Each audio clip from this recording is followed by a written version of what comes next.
જિજ્ઞાસા કમલેશ ડઢાણિયા. આજે અમે લોકો એકવા યોગા કર્યા છે. મને તો બહુ જ ગમે છે અને હું તો બધાને એવી સલાહ આપું છું કે યોગા કરવા જ જોઈએ. યોગાથી હેલ્થ માટે બહુ સારું છે અને મને તો બહુ જ બેનિફિટ મળેલો છે. આપ વિકલાંગ છો, શું કહી શકો? હું બારે કાંઈ કસરત કરી શકતી નથી, વોકિંગ કરી શકતી નથી, પણ પાણીની અંદર હું યોગા કરી શકું છું, એક્સરસાઇઝ કરી શકું છું. એટલે મારા હેલ્થ માટે તો મારા ડૉક્ટર ધર્મેશ વસાણી એમને મને સજેસ્ટ કર્યું હતું કે તમે સ્વિમિંગ કરો, એનામાંથી તમને બહુ સારું રહેશે હેલ્થ માટે. મને હાથ પગનો બહુ દુખાવો હતો પણ અત્યારે બહુ સારું છે યોગા કરવાથી મને. આજના યુવાધનને શું સંદેશ? હું તો એક જ વસ્તુ કહું છું કે અમે લોકો હેન્ડીકેપ છીએ છતાં આટલું કરી શકીએ છીએ તો જે બધી રીતના પરફેક્ટ છે એ લોકોએ યોગા કરવા જ જોઈએ.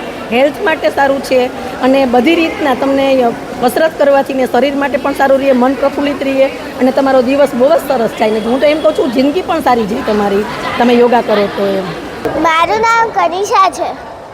આજે મેં યોગા કર્યા. મેં ફર્સ્ટ ટાઈમ મારી લાઈફમાં અત્યાર સુધીમાં ફર્સ્ટ ટાઈમ યોગા કર્યા છે સ્વિમિંગમાં. મને બહુ જ ગમ્યા. તમને કેવું લાગ્યું? કેવી મજા આવી? મને ખૂબ જ મજા આવી. સ્વિમિંગમાં યોગા કરવા એ મને સૌથી અલગ લાગ્યું અને મેં સાંભળ્યું પણ નહોતું કે સ્વિમિંગમાં યોગા પણ કરી શકાય. આજે તો હા, હું જરૂર કહીશ.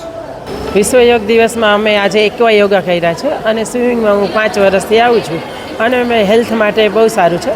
મારી એજ 54 યર્સ છે. એકવા યોગ કરવાથી કેટલું ફાયદાકારક છે? એકવા યોગ કરવાથી હેલ્થમાં સારું રહે છે અને માઇન્ડમાંય સારું રહે છે અને બધા એન્જોય કરીએ છીએ. હા, 5 days પ્રેક્ટિસ કરી હતી, 2 hours. બધાએ સવારે વહેલા ઉઠીને યોગ કરવું જોઈએ અને સ્વિમિંગ કરે તો બેસ્ટ છે, સારું છે. આજે તમને સ્વિમિંગથી યોગા કરવાથી બહુ જ ફાયદો થાય છે. સવારે અમે વહેલા ઉઠીને એવરી ડે યોગા કરવા આવી છીએ, 6 યા 7.